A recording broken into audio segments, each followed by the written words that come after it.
Hello everyone, welcome once again to CBSE T point. मैं शिवम पांडे एक बार फिर से आपके सामने। जी हाँ, आपने देखा होगा बजट। क्या है कि बजट थोड़े कठिन शब्दों में होता है, तो मैं चाहता हूँ कि मेरे जो 9th 10th 11th 12th के स्टूडेंट है या जो पेरेंट या जो मेरे दोस्त ये वीडियो देख रहे हैं, बजट को आसान भाषा में कैसे समझा जाए। और जो अभी का बजट आया है, जो हमारी फाइनेंस मिनिस्टर निर्मला सीतारमन जी ने दिया है, उसमें क्या है क्या नहीं है, तो एक छोटे में समझने की कोशिश करते हैं। वैसे तो बजट जो आपके घर में बनता है उसमें क्या देखते हैं, टोटल इनकम कितनी है और टोटल खर्चे कितने हैं। लगभग में बजट का काम सरकार का भी ऐसा ही होता है कि कितना टैक्स से या अदर रिसोर्सेज से सरकार की कमाई के भी सोर्सेज होते हैं, फिर सरकार के खर्चे भी हैं। हालांकि बजट को एक्सप्लेन करके मैंने 11th और एसएससी में पढ़ाया हुआ है। फिलहाल हमें ये जानना है कि ये जो बजट आया है ये क्या एक नॉर्मल बजट है या इसमें कुछ अलग बात है। तो देखिए यहाँ पे लिखा हुआ है, दो शब्द हैं, interim budget and full budget. आपने देखा होगा निर्मला सीतारमन जी ने जब बजट स्टार्ट किया उन्होंने इंटरिम बजट का वर्ड का यूज किया। तो मैं पहले आपको बजट की थोड़ी हिस्ट्री बताऊंगा और टाइप, और उसके बाद इस बजट में क्या दो चार पॉइंट हैं वो भी बता दूंगा। तो वीडियो में आप बने रहिए। देखिए, इंटरिम बजट की बात की जाए तो इंटरिम बजट में मैक्सिमम क्या होता है, जैसे कि अभी इलेक्शन 2024 के आने वाले हैं, लोकसभा इलेक्शन। तो जब इलेक्शन से पहले कोई बजट लाया जाता है, तो वो इंटरिम बजट होता है जो हार्डली 2 मंथ के खर्चे के लिए, 2 मंथ के जो गवर्नमेंट के खर्च हैं वो इसमें दिखाए जाते हैं। गवर्नमेंट अपने खर्च चलाने के लिए लाते हैं, क्योंकि डेली टू डेली गवर्नमेंट के काफी सारे एक्सपेंसेस हैं। इस पे चुनाव आयोग, इलेक्शन कमीशन की बहुत सारी पाबंदियां होती हैं कि वो, आपने देखा होगा इस वाले बजट में कोई भी टैक्स स्लैब ना घटाया गया ना बढ़ाया गया, क्योंकि ये सब बाउंडेशन है, कोई नई पॉलिसी नहीं ला सकते। टैक्स स्लैब में कोई भी उतार चढ़ाव नहीं कर सकते, नहीं तो ऐसा माना जाएगा कि चुनाव को देखते हुए गवर्नमेंट ने ये सारे काम किए हैं। तो इन सारी चीजों पे बैन होता है। तो ये टेम्परेरी खर्चा चलाने के लिए किया जाता है। The interim budget provide financial detail for the transition period, और इस पीरियड को ट्रांजिशन पीरियड कहेंगे। जैसे मई में इलेक्शन होगा, रिजल्ट आएगी, राइट, मई जून में। तो जैसे कि जुलाई में जो सरकार आएगी, जुलाई तक नई गवर्नमेंट आ जाएगी, जुलाई 2024 तक।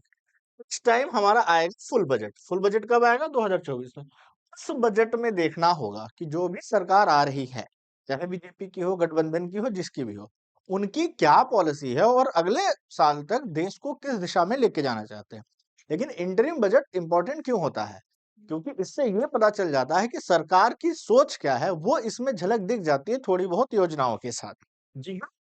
तो incumbent government will present interim budget for 2024-25 in the parliament effectively from 1 अप्रैल 2024। ठीक है। तो ये 1 अप्रैल 2024 से ये जो बजट अभी डाला गया है ये चलेगा अप्रैल मई जून, और फिर जुलाई में यू नया बजट फिर से आएगा। कोई दिक्कत? फुल बजट में पूरे साल की स्ट्रेटेजी होती है, और गवर्नमेंट इस जुलाई में रिप्रेजेंट करने वाली है। इंटरिम बजट, फुल बजट में कोई डाउट नहीं, ये बेसिक सी इंफॉर्मेशन है जो सबको पता होनी चाहिए। दूसरा, वोट ऑन अकाउंट वर्ड अगर आप सुनते हैं तो इसको भी आप समझ लीजिए कि ये इंटरिम बजट के लिए ही यूज किया जाता है। अगर किसी ने कहा कि वोट ऑन अकाउंट और इंटरिम बजट में कोई फर्क है, तो कोई खास फर्क नहीं है। कुछ स्पेसिफिक खर्चों और नेसेसरी खर्चों के लिए जब तक कि नई गवर्नमेंट आ नहीं जाती, जो बजट पास किया जाता है उसी को इंटरिम बजट या वोट ऑन अकाउंट कहा जाता है। तो इसमें कोई दिक्कत नहीं है। जैसा कि मैंने बोला कि इस पे इलेक्शन कमीशन का पाबंदी होता है, ताकि आप वोटर्स को इन्फ्लुएंस ना कर सकें। कोई भी नया टैक्स या पॉलिसी इस बजट में नहीं दिखाई जाती, इंटरिम बजट में। ठीक है। और ये हार्डली 2 मंथ के लिए, अगर वोट ऑफ अकाउंट की बात करें या इंटरिम बजट की, तो ये 2 मंथ के लिए होता है। उसके बाद जरूरत पड़ने पे बढ़ाया जा सकता है अगर इलेक्शन में थोड़ा लेट हो गया। ठीक है। तो ये क्लियर है। अब आते हैं मेन पार्ट पे। थोड़ा सा समझते हैं कि बजट बनाता कौन है, ये जानना जरूरी है। तो आप कहोगे सिर्फ वित्त मंत्रालय है, फाइनेंस मिनिस्टर है। फाइनेंस मिनिस्टर का कौन सा डिपार्टमेंट बनाता है? तो वो बनाती है इकोनॉमिक अफेयर। कौन सा डिपार्टमेंट है? इकोनॉमिक अफेयर, और उसका एक डिवीजन है बजट डिवीजन। बजट जैसा कोई भी शब्द हमारे संविधान में मेंशन नहीं किया है। तो उसमें ये मेंशन है कि एक फाइनेंशियल स्टेटमेंट होना चाहिए जो लोकसभा में, पार्लियामेंट में अप्रूव होना चाहिए, तभी सरकार अपने खर्चे कर सकती है। तो बजट जैसा शब्द यूज नहीं किया गया है। ठीक है। और फाइनेंस मिनिस्ट्री की ये बॉडी है इकोनॉमिक अफेयर। तो फाइनेंस मिनिस्ट्री में इकोनॉमिक अफेयर, और इकोनॉमिक अफेयर में बजट डिवीजन आपका बजट बनाता है। इतना तो बेसिक पता होना चाहिए। चलिए और समझते हैं थोड़ी चीजें। जानते हैं इनका चेहरा, आप जानते ही होंगे। प्राइम मिनिस्टर रह चुके हैं 10 ईयर, और हमारे देश के one of the most successful finance minister में 1991-92 के जो इकोनॉमिक रिफॉर्म्स हैं उनमें इनका मेजर रोल माना जाता है। तो इनको आप कभी इनके कंट्रीब्यूशन को भूलिएगा मत। One of the best economist in the India. Present time में ये निर्मला सीतारमन जी हैं। अगर बात करें लॉन्गेस्ट के टर्म में, तो वर्ड्स के मामले में सबसे लंबा बजट 1991 में मनमोहन सिंह जी ने 18,650 वर्ड। वही टाइम ड्यूरेशन के मामले में 2020 में निर्मला सीतारमन जी ने 2 घंटे 42 मिनट की स्पीच दी थी। तो ये टाइम के मामले में है और ये वर्ड्स के मामले में है। ठीक है, सबकी अपनी क्राइटेरियाज है। आगे आते हैं। अभी तक जो हमारे मिनिस्टर्स ने किसने कितना ज्यादा बार किया है? सबसे ज्यादा मोरारजी देसाई जी ने किया है, और निर्मला सीतारमन जी अभी 6 बार हो गई हैं, 6 से ऊपर, तो अभी वो यहाँ आ जाएंगी। ठीक है, अभी ये आ जाएंगे। फिर पी चिदम्बरम जी रहे हैं काफी दिनों तक कांग्रेस में। प्रणब मुखर्जी जो जो हमारे राष्ट्रपति थे पहले, वो सी.डी. देशमुख जी, यशवंत सिन्हा जी, मनमोहन सिंह जी, वाई.बी. चौहान, टी.टी. कृष्णरामाचारी, अरुण जेटली जी, निर्मला सीतारमन जी से पहले बीजेपी में एज ए फाइनेंस मिनिस्टर का काम करते थे, अब नहीं रह गए। तो निर्मला सीतारमन जी करंट में इस टेबल पे आ जाएंगी। और हो सकता है कि अगर अगली सरकार में भी बीजेपी की रही, अगर यही कंटिन्यू करती हैं, तो हो सकता है कि ये शायद इसके भी ऊपर आ जाएं। तो ये फाइनेंस मिनिस्टर्स की लिस्ट है। सवाल ये है कि सर बजट की कोई खबर लीक क्यों नहीं होती? सवाल ये है, देखिए, बजट बहुत ही कॉन्फिडेंशियल डॉक्यूमेंट होता है। ठीक है, तो पिछले 7 डिकेड से कोई भी डॉक्यूमेंट इसका आज तक लीक नहीं हुआ है। इसका मतलब क्या है? पहले ये दिल्ली की मिंटो रोड पे 1951 से 1980 तक मिंटो रोड पे प्रेस पे ये इसकी छपाई होती थी। लेकिन सिक्योरिटी और प्राइवेसी को देखते हुए ये नॉर्थ ब्लॉक क्या है मैं बता दूं, अभी मैं बीटिंग द रिट्रीट देखने गया था। वहां से प्रेसिडेंट राष्ट्रपति भवन थोड़ा सा पीछे है। तो इधर एक नॉर्थ ब्लॉक है, साउथ ब्लॉक है, और वहीं पे beating the retreat Republic day का प्रोग्राम होता है।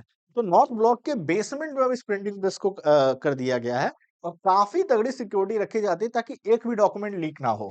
जैसे prior budget announcement, finance ministry office implemented highlighted security, बहुत ही हाई टाइट सिक्योरिटी होती है। लिमिटेड पर्सनल को इस प्रेजेंटेशन में एक्सेस होती है। दूसरा, those involve in the budget preparation, उनकी स्कूटनी होती है, जांच होती है बाय इंटेलिजेंस ब्यूरो, आईबी इसकी पूरी जांच करती है with the help of Delhi police की, वो कहीं किसी से मिले ना हो या किसी को कोई खबर ना पहुंचा दें।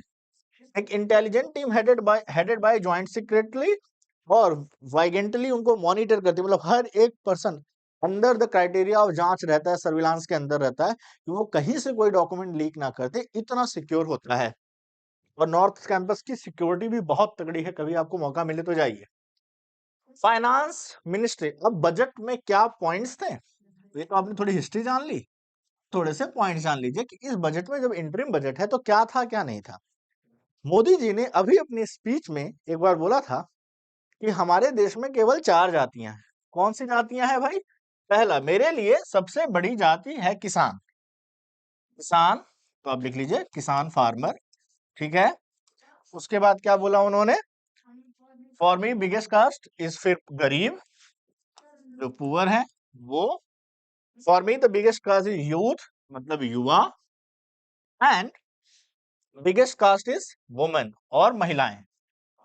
तो उन्होंने कहा कि अगर मैं इन 4 का विकास कर दूं, क्योंकि जातियां तो हमारे यहाँ सब कुछ है, लेकिन कहीं ना कहीं महिलाओं की कैटेगरी में भी जातियां, युवा आएंगे, गरीब और किसान, अगर इन चारों का विकास कर दें तो पूरी इंडिया का विकास हो जाएगा।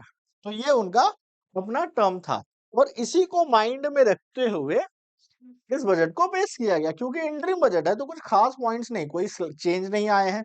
मैक्सिमम सरकार ने अपनी पिछली उपलब्धियों को इस बजट में गिनाया है। ठीक है, पिछले 10 सालों में क्या क्या किया, इस स्पीच में उतना ही था। तो इसमें बहुत ज्यादा जानने के लिए नहीं है। हालांकि आपकी बजट क्या होता है, कैसे बनाया जाता है, कौन सा डिपार्टमेंट बनाता है, उसकी हिस्ट्री जाननी जरूरी थी आसान भाषा में।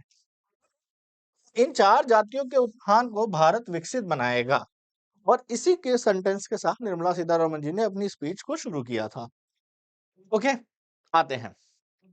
उन्होंने क्या बताया एवरेज इनकम हमारी 50% बूस्ट हुई है। मतलब पहले अगर इंसान 100 रुपए कमाता था तो अब 150 रुपए कमाता है। एवरेज इनकम क्या होती है? पूरे देश में जितने लोग कमाते हैं और उस पॉपुलेशन से डिवाइड कर देते हैं, पूरे देश की पॉपुलेशन से, पूरी इनकम है पूरी पॉपुलेशन से डिवाइड करते हैं, वो एवरेज इनकम है। एवरेज इनकम 50% से ज्यादा और इन्फ्लेशन मॉडरेट रहा है। मॉडरेट इन्फ्लेशन का मतलब 6 से 7% का जब इन्फ्लेशन रेट होता है, जिसे कहते हैं महंगाई या कीमतें बढ़ना, कीमतों का बढ़ना, तो सरकार का कहना है कि कीमतों में बढ़ना जो है वो मॉडरेट है, केवल 6 से 7% है। क्योंकि हाइपर में या उससे तो 10% से ऊपर हो तो इसको माना जाता है कि बहुत तेज इन्फ्लेशन रेट है। अलग अलग डेटा इसके बारे में आपको अलग अलग इंफॉर्मेशन देंगे। The per capita income in 2013-14 was 68,570 through constant 2011-12 के प्राइस पे। 2011-12 प्राइस है क्या? किसी भी चीज को कंपेयर करने के लिए एक बेस ईयर लिया जाता है। अभी हमारे इंडिया में बेस ईयर 2011-12 के डेटा आया था सेंसेक्स, तो उसी को लिया गया है। हो सकता है अगले कुछ सालों में बेस ईयर बदल दिया जाए, बेस ईयर 2017-18 भी लिया जाता है कुछ मामलों में। उसके हिसाब से हम कंपेयर करते हैं कि कितने प्राइस घटे या कितने प्राइस बढ़े, तो वो बेस ईयर इस तरह से लिया जाता है। In the advance estimate for 2023-24, it is Rs 98,374 rupees that works out to 43.5%. But government ने 50% कहा, जो मुझे लगता है थोड़ा गलत है। रियलिटी में ये कुछ 40 कैलकुलेट करने पे 43.5% आता है। हालांकि अलग अलग एनालिटिक्स आपको अलग अलग बता सकते हैं कि ये 50% की जगह मुझे लगता है कि ये 43.5% है। बाकी देखिए इसमें क्या आगे पीछे होगा, ये अलग बात है। ये देखिए जीडीपी की बात की गई, ये ग्राफ दिखा रहा है कि वर्ल्ड डॉलर ग्रोथ जीडीपी पूरे वर्ल्ड के एवरेज से जब इंडिया का एवरेज कंपेयर किया गया, तो इंडिया को इस ग्राफ में, ये जो कोविड का इलाका छोड़ दिया जाए तो उसके बाद से हमेशा ऊपर में रही है। कुछ कुछ जगह जैसे ये कोविड-19 के ड्यूरेशन में आपको डाउन मिलेगा, अदरवाइज इसको हमेशा ऊपर की तरफ दिखाया गया है। मतलब धीरे धीरे 29 तक हम क्या करेंगे, हमारी जीडीपी की ग्रोथ वर्ल्ड की ओवरऑल जीडीपी की ग्रोथ से ज्यादा है, तो ये गवर्नमेंट ने बताया। आगे न्यू डेफिनेशन टू जीडीपी। वैसे जीडीपी का मतलब होता है ग्रॉस डोमेस्टिक प्रोडक्ट। क्या होता है? Gross domestic product. और ये पढ़ाया जाता है और आप सुनते रहते हैं। ग्रॉस डोमेस्टिक प्रोडक्ट क्या होता है अभी आपको समझने की जरूरत नहीं है। बस इतना जानिए कि एक साल में जितना हमारे देश में फिनिश गुड्स और सर्विसेज बनती हैं, ठीक है, उसको हम बेसिकली ग्रॉस डोमेस्टिक प्रोडक्ट कहते हैं। सर्विसेज में जैसे मैं आपको पढ़ा रहा हूँ, ये सब अनटचेबल सर्विसेज हैं, ठीक है, और कुछ विजुअल गुड्स होते हैं जो टच किए जा सकते हैं। तो गुड्स एंड सर्विसेज फिनिश्ड, जो बन के रेडी हो, ठीक है।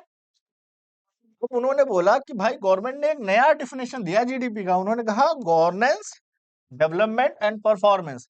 और याद रखिए ये तीन वर्ड आपको बड़े हल्के लग रहे हैं, लेकिन ये तीन वर्ड गवर्नमेंट के आने वाले बजट के बारे में बहुत कुछ बताती हैं। कि गवर्नेंस की मतलब गवर्नेंस फोकस है कि गवर्नेंस एडमिनिस्ट्रेशन अच्छे से वर्क करे, डेवलपमेंट हो, विकास हो, और उसकी परफॉर्मेंस भी कमाल की हो। और ये हमारी सरकार ने करके दिखाया है, ऐसा वित्त मंत्री जी का दावा है।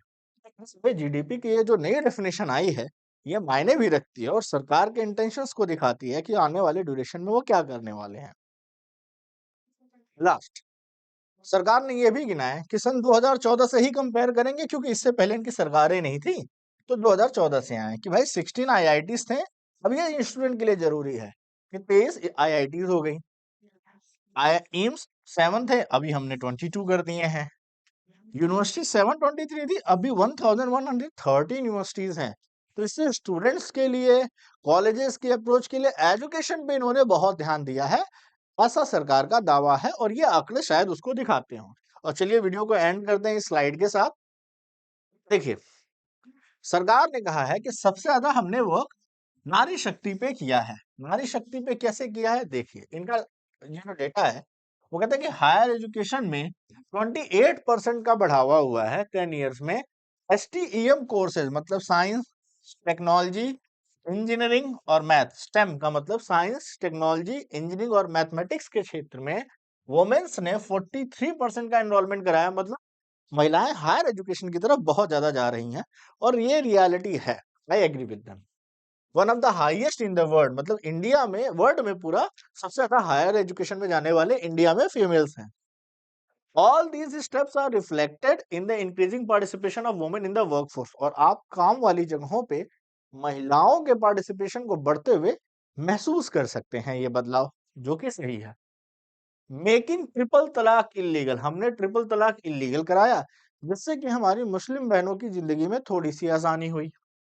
Reservation of 1/3 seat for the women in the parliament seat assembly, जी हाँ, 2029 से जो नारी शक्ति वंदन अधिनियम आया है, उसमें क्या बताया गया नारी शक्ति वंदन अधिनियम में, कि भाई 2029 के लोकसभा चुनावों से, चाहे विधानसभा चुनाव हो, स्टेट असेंबली हो या लोकसभा चुनाव हो, 1/3 सीट वुमेन्स के लिए रिजर्व कर दी गई हैं। ठीक है, इसका मतलब वो जो 542 सीटें हैं, इसमें 1/3 अगर आप कर लें और कट करके देख लें, तो मोटी मोटा 3 1 जा 3, 24 3 8 जा 24, और 1 जा नहीं जाएगा, लेकिन आप मान के चलिए 180 के करीब फीमेल्स सांसद कंपल्सरी है कि हमारे पार्लियामेंट में बैठने वाली हैं। तो महिलाएं जब डिसीजन मेकिंग में आ जाएंगी, अंडरस्टूड है कि डिसीजन मेकिंग में अपनी समस्याओं को समझेंगे और महिलाओं के लिए एक बेटर पॉलिसी बनाएंगे, मतलब आने वाला समय महिलाओं के लिए बहुत बढ़िया होने वाला है, ऐसा भी यहाँ पे बोला गया है। तो ये सारी चीजें बताई गई हैं। तो ये बजट में ये कुछ हाईलाइट पॉइंट्स हैं। आई थिंक आपको पसंद आया होगा। वीडियो को लाइक शेयर सब्सक्राइब करना आपका काम है। मेरा काम है आपको एक ऐसी अच्छी इन्फॉर्मेशन देना आसान शब्दों में। तो आज के लिए इतना ही, मिलते हैं किसी और वीडियो में। Bye everyone, have a good day.